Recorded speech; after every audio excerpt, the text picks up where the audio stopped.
Hello, everybody. Welcome back to the third episode of the NYFG show. Today is not exactly the episode I was planning on making, but if any of you guys are following me on YouTube, I'm not sure how much of a loyal fan base I've grown yet on YouTube, but if any of you guys saw my last video about the Jamal Adams requesting a trade news that had broken out around last Thursday. If any of you guys saw that video, I'd hinted at the fact that my next podcast was going to be a breakdown of the Dak Prescott Dallas Cowboys situation. And as you can see by the title of this video, that's not what we're going to be talking about today. So there's a good reason for that. Extremely busy this weekend, working on a lot of different stuff right now. And I just didn't want to rush that podcast out. I'm working really hard on that one. That's going to be like a kind of a special episode. A lot of research, a lot of effort's going to go into that podcast, and I just didn't want to rush it out yet. So today we're going to be talking about the Jadeveon Clowney situation that I've kind of been talking a lot about in the last two episodes of this podcast, especially when I broke down the Giants' free agency moves. Talked a little bit about that, but really want to go in depth today and why I think the Giants' front office was kind of so soft this offseason about going after a generational talent at pass rush, and just want to break down that whole situation. But before we get into that whole situation and that whole rant, just want to remind you guys to, if you're watching on YouTube, leave a like, comment, subscribe, anything like that. If you're listening on Apple Music, download, share the podcast. Did I say Apple Music? I meant Apple Podcasts, of course. Spotify, same thing. Just share the podcast around. Anything you can do to help. Follow me on Instagram at nyfg.show and on Twitter at the NYFG show. And one last thing, just wanted to give a big shout out to a guy on YouTube named John Doe 230. He's been bringing the absolute facts to my comment section lately, and just really appreciate the support. And yeah, thank you for leaving a comment. All right, now let's get into what this episode's really about. Why the Giants are so soft for not going after Jadeveon Clowney. So first, just want to say, I said earlier this episode that I was doing this episode instead of the Dak Prescott episode because I really wanted to work on that one. It's not that this episode isn't taking work, it's just that this episode doesn't take as much research. It's just going to be kind of a rant and how I feel about the whole situation. So that's kind of why this episode's going to come first. Okay, real show now, promise. Okay, so early this offseason, the news or rumors came out that Jadeveon Clowney considered the Giants as a serious contender as a potential free agency landing spot for him. This came as an absolute shock to me right away when I saw this article. This was, I believe, pre-coronavirus when this news came out. So I was a little surprised when it was rumored that he was considering the Giants as a potential spot. But right there, that should be just the most immediate sign to the Giants that you have to go pursue this guy. Now, I'm not saying that every free agent that says that they would play for the Giants has to be signed there. That's not what I'm saying at all. I'm realistic about this. But when Jadeveon Clowney has stated that he would take less money to play for someone he considers a team that he considers a serious contender, and that all of his actions to this point have proven that that is the case, and yet he still says that he would go to the Giants because, let's be honest here, they are not within title contention yet, at least definitely not this season. There's no way that they're playing in the Super Bowl this season. Just being realistic. So then him saying this, just that should have been the biggest green light to the Giants front office to be like, okay, we can go get this guy. We have a real possibility here. We could bring him in to be the face of our defense. This generational talent, former number 1 overall pick. He's 27 years old. He's got probably 3 years left in his prime. You know, this biggest green light to bring this guy in, or at least pursue him pretty aggressively in free agency. And yet that's not at all what happened. The Giants pursued the 77th ranked overall cornerback on Pro Football Focus in free agency, and they gave Blake Martinez from the Packers $10 million a year. That doesn't make a whole lot of sense to me. Say what you want. I'm I know I'm not an NFL GM and whatever, but it seems obvious that if you have enough cap space to bring in a guy who says he'll take less money to play for a contender, and then includes the Giants as one of his, I guess, teams. I don't know if he called them a contender, but if he's on their list of teams, it seems crazy to not at least try. And yet, not only do they not offer him a contract, they just pull out right away. They say they're not interested in him right around when free agency starts. Baffling move. Just absolutely confusing move. The only reason you would do something like that is if you were trying to lower his price, and that's not what they did. They just openly were not interested in Jadeveon Clowney. Blows my mind. I cannot fathom why. Now, when I say I don't know why, I've heard the arguments. I know why people don't want to give Jadeveon Clowney the big bag. I get it. He doesn't produce sacks. Okay, yeah, his sack statistics have not been great over the last, basically his whole career. That's really not the point. He is the face of a defense immediately. He creates a ton of pressure. Sacks are not the only thing that matter in the front seven. Pressures and QB pressure, getting pressure on the quarterback and making not letting quarterbacks have 15 seconds in the pocket to make their decision. That's sometimes a much bigger deal than actual sack numbers. Marcus Golden had 10 sacks, I believe, last season. 4 or 5 of them, or some ridiculous number, came against the Cardinals. Would he have ever would he have ever gotten to 10 sacks? No. Sack numbers are completely unrealistic. They don't show the whole picture at all. What's really important is quarterback pressures. The Giants sucked last season. Sucked out loud. They were terrible at getting pressure on the quarterback. The only bright spot on that defense was O'Shane Ximines. He was the only okay, maybe eventually he'll develop into a guy that can get some pressure on the quarterback. Other than that, they were garbage. And not only that, their secondary was horrible too. Their whole defense was bad. Now, at least for the secondary, they've invested some draft picks and some assets into building that up. And maybe it's just taking a little bit of time to develop. They have done nothing, absolutely nothing, to build up that linebacker or that core and that front seven at all. They have done nothing at all to build up a pass rush over the last few years. If anything, they traded away everything they had. Snacks Harrison, not necessarily a pass rusher, but an important member of the front seven. The only move they've really made was to bring in Leonard Williams, which was great, but it doesn't mean that you can't bring in Jadeveon Clowney. The whole thing, it doesn't make sense to me, the whole sack numbers thing being the argument. We're really not in the position to be the Giants aren't necessarily in the position to be picky about which sack and quarterback pressure statistics they want from their guys, because anything is better than what we have now. So the sack number thing, I don't buy it. I don't think that's the reason why the Giants didn't want to pay Jadeveon Clowney. I just don't buy it. It doesn't make any sense if you really think about it. It makes sense for other teams that have worked hard to build up their pass rush and have paid a lot of money to guys and can be more picky about what they want. They don't necessarily need Jadeveon Clowney to come in to be their guy. The Titans have worked pretty hard to build up that defense over the last few seasons. Same thing with the Browns. They already have a Myles Garrett. They can be a little bit more picky. The Giants have nothing. They have nothing and all of the cap room in the world at the beginning of this offseason. And they sit around and do not sign Jadeveon Clowney or to even pursue him. It was driving me nuts. Okay, fine. They don't want to pursue Jadeveon Clowney, right? It must be because they're bringing in another marquee free agent that's going to turn the franchise around.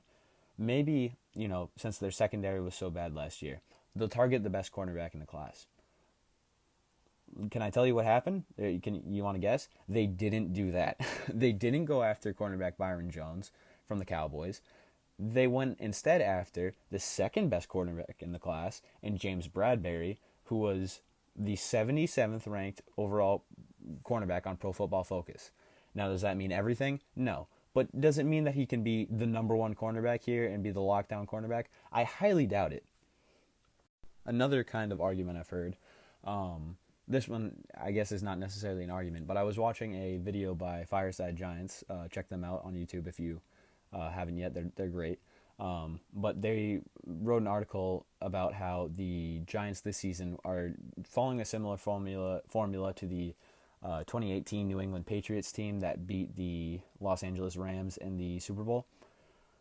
That's great. The whole thesis of that video was that the Giants are working on building up their secondary so that they don't have to have great pass rushers and build up the pass rush and pay a lot of money to go there.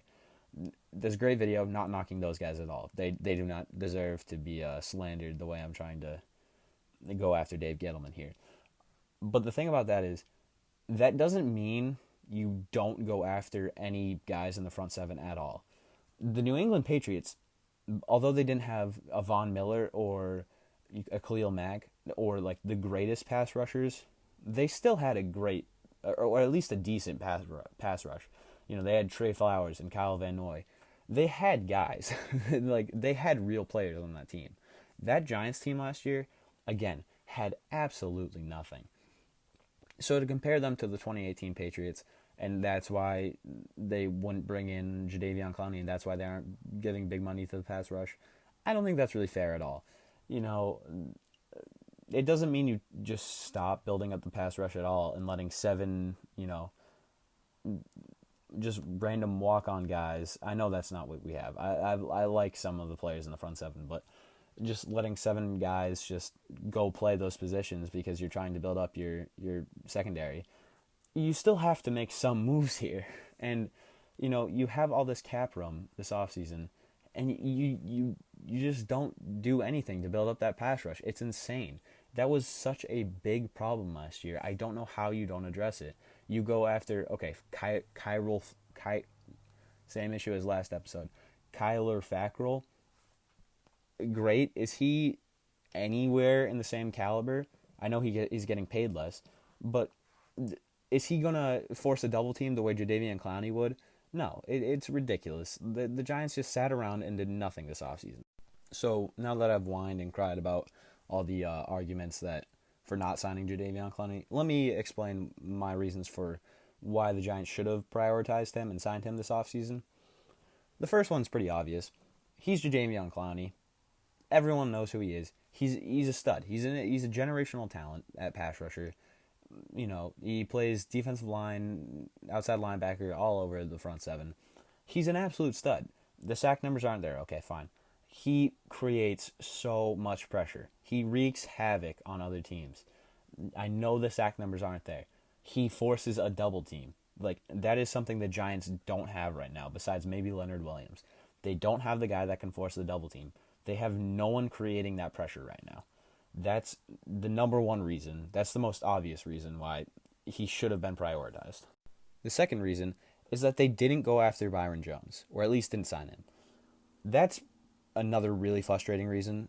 I could understand not wanting to sign both marquee free agents this offseason and give them such a big bag, because eventually Saquon Barkley and Daniel Jones and Evan Ingram and all of them will need to be paid, right? So I understand not wanting to give all of your all of your money to 2 free agents in one offseason, to a cornerback and to a guy in the front seven. I understand. But they didn't. They didn't go after Byron Jones. They didn't pay him this huge contract. So there was no reason not to go after him. It just doesn't make sense. Even if you sign Bradbury, you have space if you don't give Blake Martinez that horrible contract. It doesn't make any sense. The fourth reason, we all knew that there was no chance we were landing Chase Young. There was no chance. He was obviously going in the top 3. If the Redskins didn't take him, he was going to the Lions. He was never going to get to us. So, and then after that, after Chase Young, there was no chance of taking anyone else. We were obviously going offensive line. Use your money to build up the defense, especially if you can't do it in the draft.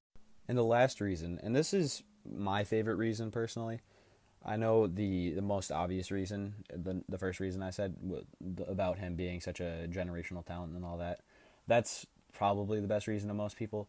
This is the best reason to me.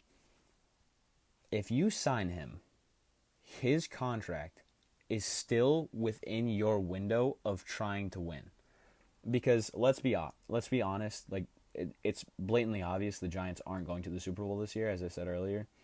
It's just not happening. Even if they somehow snuck into the playoffs, they're just not there yet. They're not the 49ers. They're not the Packers. They don't have a top defense like the Bears, even, like a fringe playoff team like them without Trubisky and all that situation. That's a nightmare as well. But they're not a real contender, like in the NFC at least. They're definitely not. I shouldn't even say in the NFC at least. They would be dead in the AFC. They're not a contender yet. It's obvious. They need time. Jones needs to develop. Slayton needs to develop. The entire defense needs to develop. You need your guys in the offensive line to pan out. We are not a contender yet.